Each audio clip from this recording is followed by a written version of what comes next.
today? Just scrimmaging and going full speed? Everything about it was awesome, obviously.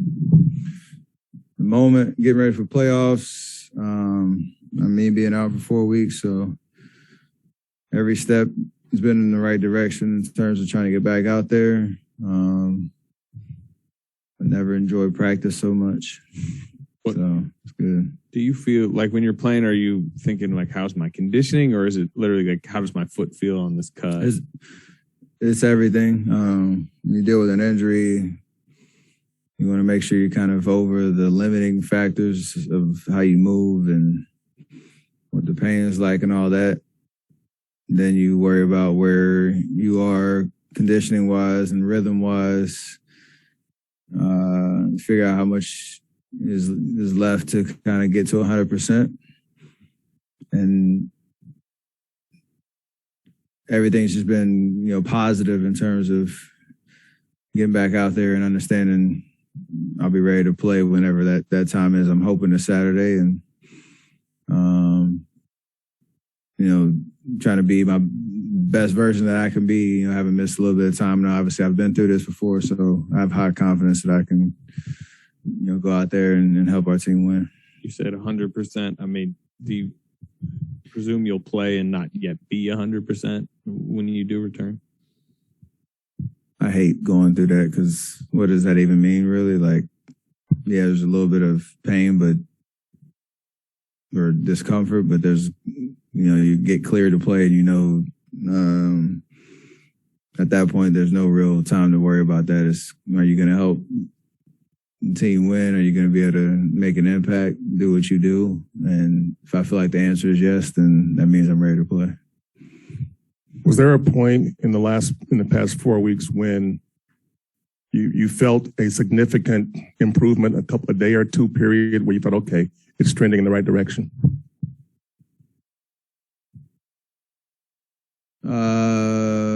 Probably actually Saturday of this past weekend when the guys were in San Antonio. I stayed back and got some work in and was able to extend how much time I could be on the floor doing workouts and the intensity. And it's weird because this injury, the first 2.5 weeks, I literally couldn't do anything on the floor or on my feet. I had a boot on for close to 2.5, almost 3 weeks. So that part it's weird where it goes from almost 0 to 75 quick, where you're not 100, but you're take the boot off, get back on the floor, and then you have to just be conscious of how much pounding you put on it, because the healing process was at the front end, and now it's just about trying to catch up to get ready to play, and obviously not just play a game, but play a playoff game. And how hard was it to kind of navigate the differences with this injury compared to anything in the past, like you were just saying? And were there any surprises along the way? Every injury is a little different, and then obviously the timeline is a little different.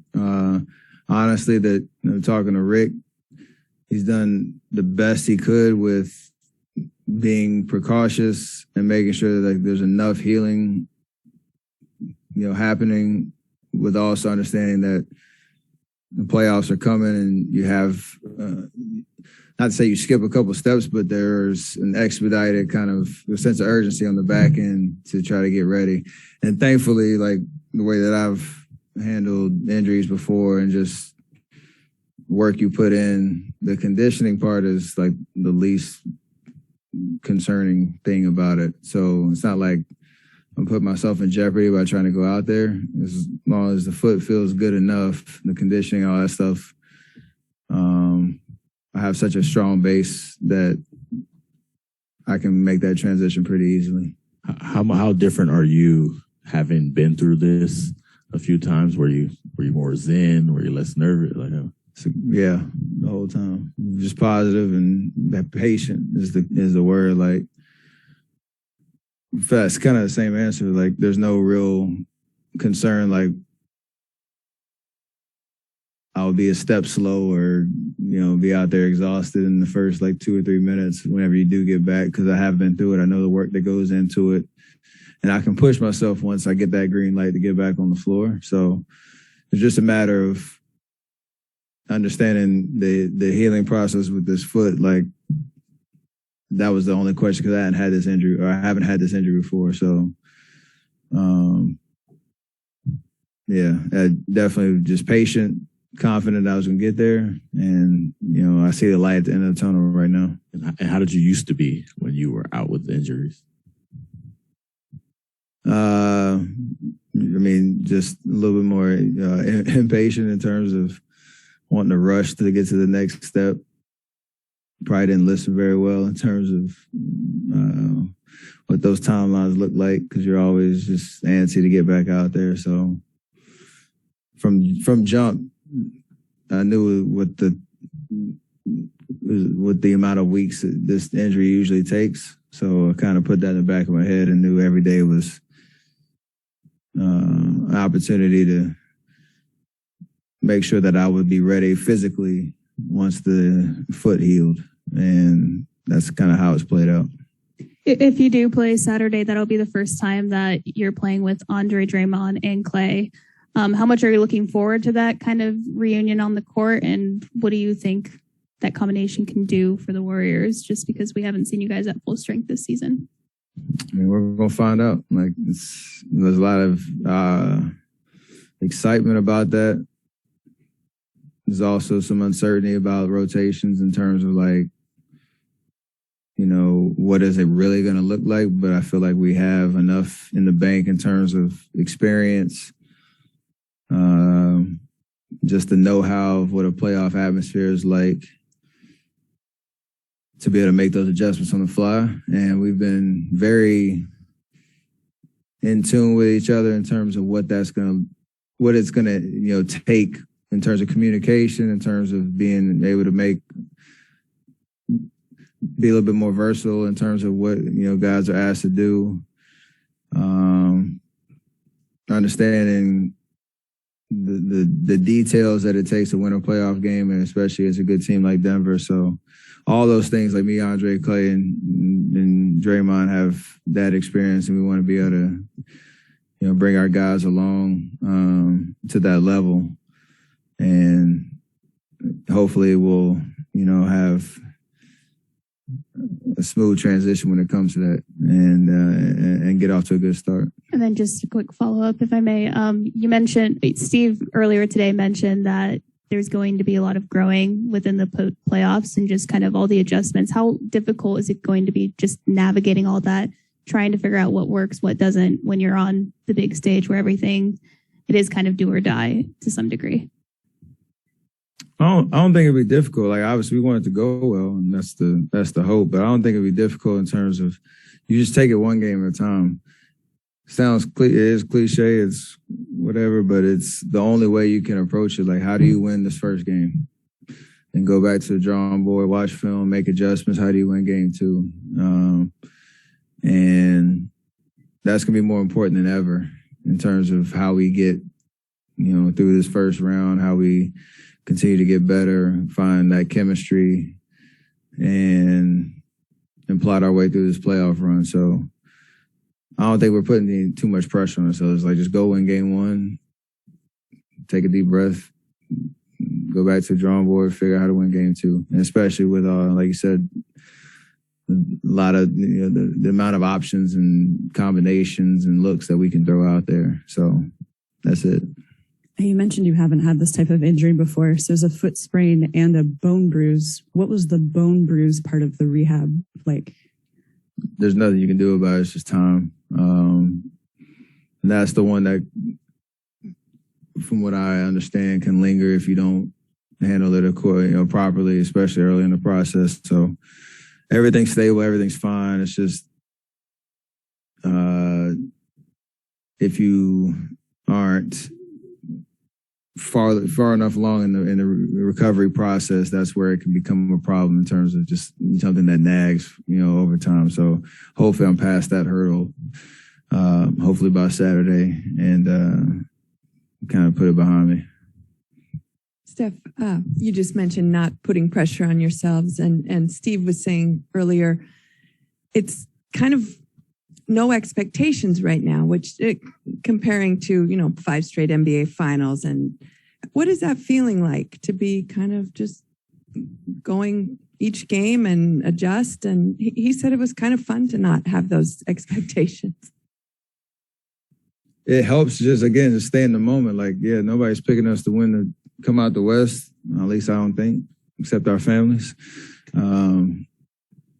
which is fine. It's just a matter of like literally, well, you got to win 4 games, and in order to do that, we have a certain game plan that we're going to try to execute on Saturday, and you want to get off to a good start, protect home court, and then we understand every game takes a new life of its own. And that is a fun challenge. And at the end of the day, like if we can do that, we can just keep pushing, keep getting better, keep making those necessary adjustments. Different guys step up, be ready to, when your number's called, you look up, you get to the second round, do it all over again and plot your way through it. So we like the situation we're in and the opportunity that we have. And we obviously understand nothing about this is going to be easy. Never is, and it shouldn't be. It's, why we love being, in a playoff type atmosphere and having missed it for 2 years. Like, it's going to be fun. Correction. Pilo is picking you guys to win it all. So Pilo, front row 40, Mr. Fab. Who else we got? Who are expert? Probably got Rex Life Raj, a few others out there. All the locals. I'll take it. As much as the conversation has been about your foot and your availability, there are other factors that will dictate what you guys are able to do in this postseason. And what do you think they are? We obviously know there are certain things that make winning difficult for us and turn the ball over, giving up offensive rebounds. We understand what Jokic does, really well. Now how much pressure he puts on you all game. Obviously looking at the amount of talent they have kind of around him. They have guys that really thrive off of what he does in terms of, getting them involved and making the offense go. But they were a momentum team in that respect too. So we have to take care of what we can control, and that's obviously valuing the ball every possession, boxing out, being physical, not having boneheaded plays on defense where you're giving them easy baskets. That's the X's and O's of like our strategy. But other than that, it's like just bring the necessary energy and effort and competitiveness, meet the moment. And then, let the chips fall where they may at the end of the day. Other question is about today's scrimmage. How did you play in your mind? And I also heard that from a couple of people that Wiggins was pretty good today. Yeah, he was assertive and aggressive, and he looked fresh. So that's what we want to see. Whether we got to wear our practice jerseys and just reminding what he did today and how he played, whatever we can do to motivate him in that respect, we're going to do. But I played all right, felt good, conditioning was fine, was moving around the floor pretty seamlessly. I didn't do one of those 3 things I just told you we need to do. I turned the ball over a lot. And that's just timing, getting used to being out there with 9 other guys. So I'll be able to make those adjustments, be myself whenever I get back out there. Out of curiosity, how do you parse your wisdom to the young players? Is it in like cool old man phrases? Is it long speeches? Like, how do you do it? I'm pretty straight to the point and just let them know that this is just basketball at the end of the day. It's the same, like everybody says every year, it's the same 94 feet. There's another level of intensity and a sense of urgency because it's the playoffs, but what you've done to be successful at this point, you have to do those things well. but it's another level of focus in terms of the details of like knowing your personnel, knowing your playbook and the other team's playbook, knowing their tendencies, being able to think your way through the game, and, alongside the, increased effort and intensity that you got to have. So, and it just comes with reps. Like, especially I was talking to JP, like he's up leveled the expectation of who he is as a basketball player on this team and in this league. And you might feel a little extra pressure just because it is a playoffs. Like, you can't feel like you got to do anything special. You just got to be yourself, have confidence in how you approach the game, try to keep things as quiet outside of, each game as possible, so that you can keep your mental, straight and stay focused. But end of the day, it's just basketball, and you got to have fun. And he'll feel it, and everybody else who's not been in this situation, they'll feel it right away, how much fun this is. Measure the court. Say what? Hoosiers route. Pull out the. Nah, might have to try that. I don't know if that'll work. Some rah-rah motivation. Hey, understanding all the reasons why you'll have a minute's restriction, does this still frustrate you just a little bit? Who said that? Your I was coach. playing with you. Does it still frustrate you that, if you're going to start the playoffs, it's not in the way that you're accustomed to? Yeah, there's always adversity. Whether it's from an outside force of another team or minute restriction or something that you got to kind of push through. So I don't know what that number is. I've heard that conversation, but we haven't talked about what it actually looks like. And we got 48 hours, hopefully, to figure it out if I get the green light on Saturday. But I'm not worried about it being a limiting factor in terms of how I'm going to approach the game. And hopefully there's a little wiggle room with whatever that is to see how I feel out there. So are you going to push for more? I mean, always, but we'll see how it goes. What's the initial number they floated? We haven't yet. Do you think it's possible? I mean, you think for sure you would probably come back to the starting lineup, or is there an idea of maybe? If it's Saturday, for sure, I'll start. But outside of that, I don't know the rotation. I mean, the numbers, the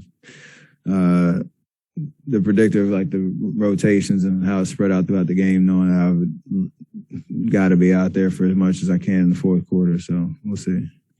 You mentioned Jordan earlier. You're coming back to, I mean, he even leveled up more while you were out. Do you expect to come back to an offense that does use him more than ever when you two were together as kind of like the ball handler, the creator? Absolutely. We've been talking about that.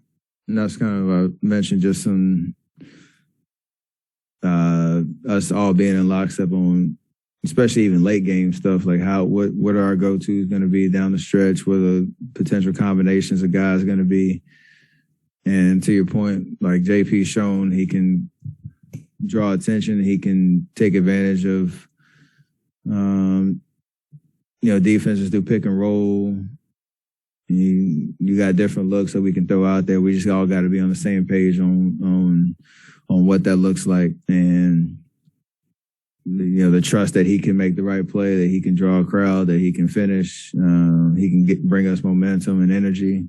That's all there. So I look forward to seeing how it plays out.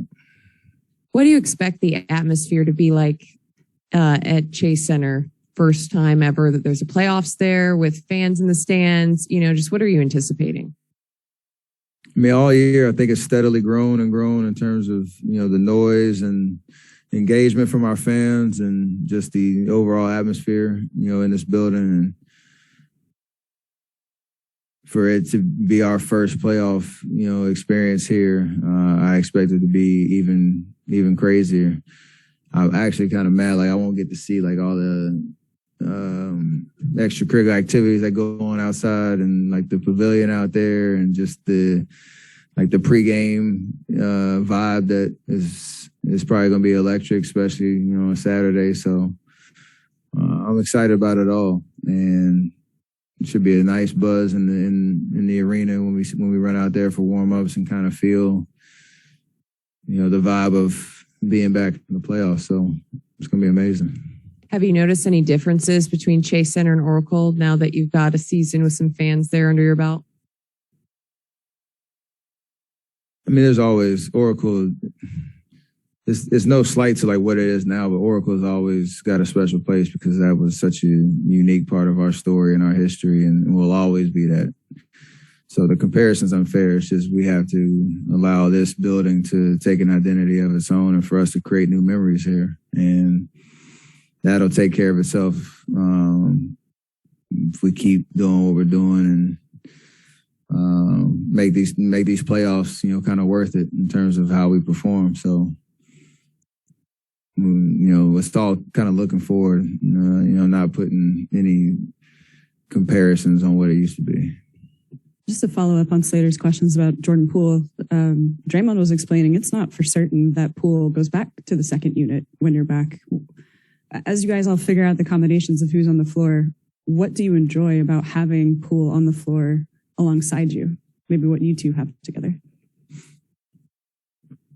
I think the biggest thing is just gives him freedom to, be a playmaker and a scorer with, the attention that, me and Clay are going to get when we're out there. So, hopefully it just gives the defense one more thing they have to worry about for 48 minutes. And obviously our system and the offense is kind of the same, but we all get it done differently in terms of how we each individual, play and attack and all that. So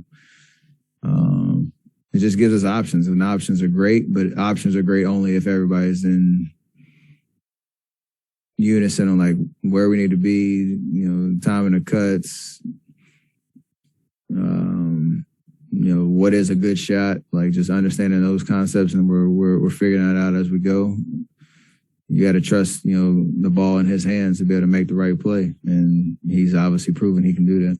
Clay's return has been, there's been highs and lows throughout all of it. But he seems to be peaking just in time for the playoffs. How big of a moment do you think Saturday will be for him just in terms of validation after everything that he's gone over the last 2.5, almost 3 years? I mean, it's been just an emotional roller coaster for him, I'm sure, just all year from January, 9th or whatever he came back to finding his legs to hitting a kind of a rocky road in terms of his consistency and then finish off the year the way he did. So it flows real nicely into, the playoffs in game one where he's coming off of this stretch where he's played the best basketball of the year. And his appreciation for what this moment will be and the atmosphere and all that, just it follows suit with all that, like you said, all he's been through these last 2 years and how much he's, ready to prove himself on both ends of the floor. So I'm excited for him. I'm excited for everybody. And, we're going to need everybody to get the job done. Clay especially. Couple on Zoom real quick. Jared Greenberg, go ahead. Steph, appreciate your time. Just a couple quick ones here. I just want to clarify on the foot. Is there any fear or concern that it could get worse by playing? No. But there's an element of managing it still, just because it's, we're only 4 weeks removed from when it happened, and that's kind of, I guess, the average time it takes with an injury like this. So it's just, even hate using that word, but it's about managing it so that it doesn't linger and I can continue to get as close to 100% as possible, knowing I want to be available as soon as possible. And so that, you talking about being in a boot and being off your feet for as long as you were, it kind of got me thinking. I was talking to Steph the other day about his injury and how frustrating it is for him that the only thing that he says is going to heal it is staying off his foot for, a month and a half, which he obviously doesn't have that time right now. Have the two of you kind of commiserated about this or talked about it? Obviously they're slightly different injuries, but just what a different rehab process this has been for both of you? We talk about it a little bit. I talked to him when he first started dealing with this situation. But the last thing we want to do is call each other and just be in misery about our injuries every day. So we all keep things in perspective. And same way he's talking about, all we want to do is just be available at best version of ourselves that we can be, help our team. And I understand we both have a really cool opportunity to try to do something special in the playoffs right now. So that's kind of it. We'll deal with the rest of it when the season's over. Thank you. Right, two last ones. Maria, go ahead. Hi, Steph. Hope you're well. Given the young talent that this Warriors team has, how would you describe their attitude and determination when preparing for this playoff series? And also, what do you enjoy the most when you see them play? I mean, everybody's excited. Like, our week of preparation has been, I don't know if it's just because I've been out and I'm just, like I said, I've never enjoyed practice as much as this week, but there's a good energy, there's a good level of focus. Everybody's understanding how to keep their mind sharp, their body sharp for game one, knowing that we have had a week off, and then it's kind of an awkward, window of time coming off of an 82 game season. So everybody's been professionals at the end of the day, and whether you've been through it before or this is your first time, you just want to come with the right attitude. And I feel like everybody's, in that mind frame right now. And the biggest thing we said to everybody, if you're in the rotation game one, if you're not, you have to be ready. And that always proves itself in the playoffs. And for all those guys, the young guys, they got to believe it and they got to buy into it. Because they will help us win games and help us win series and hopefully, put us in a championship type conversation. All right, last one. Mark Haynes, go ahead. Hey, Steph, we want to take you way back to the first time. Do you remember the first time you made the playoffs? And what's the difference between how you prepare mentally now after being through, everything compared to going through it your first time with all the unknowns? First time, 2013 against Denver. Now the seeds are switched. So they were the 3 seed. We were the 6 seed back then. Obviously, me, Clay, Draymond, we're totally different players, on the shoulders of a lot of experience and obviously our championships. Andre's with us now instead of on the opposition. So, obviously a lot's happened since 2013. We've grown a lot. Preparation is, you're just more aware of the things that matter, the things that don't. You're a little bit more composed in terms of, not getting too antsy before, the series starts. And, you have a lot more confidence in understanding how things flow throughout a series and how each game is totally different and how to just stick with the program and bring a competitiveness that gets you through it. So, I just like the way that we can kind of stand on that experience coming into a series like this and kind of take it from there.